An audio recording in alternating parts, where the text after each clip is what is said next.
Assalamualaikum warahmatullahi wabarakatuh. Sampurasun. Ayeuna urang review heula tugas anu kamari. Di lembur mida loba nu miara ingon-ingon kayaning ayam, domba jeung sapi.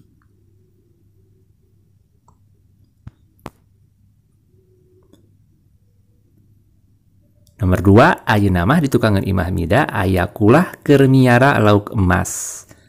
Kulah mida geus kelas genep nu patak malang mun init ke sakola sorangan ge. Dami oge boga hayam bikang ayeuna keur nyileunglem dina paranje. Bulu hayam teh rupa-rupa, aya nu borontok jeung aya nu rengge. Endog si borontok geus megar, anakna 10 manila lucu maker. Mireungeuh aya hayam nu macokan poe pare ku mida digebahkeun. Mida geus teu ngeunah cicing ngadagoan lanceukna nu rek datang, gawena ngancing cingcat bae.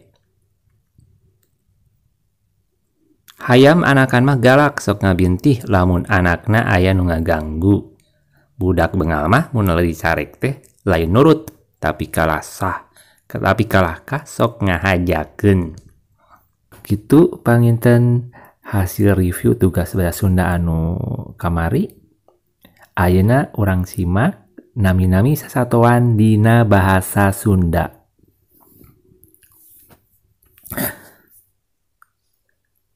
Ngaran sasatoan dina bahasa Sunda.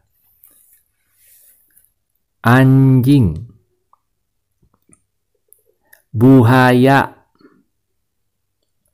cak-cak, domba, entog,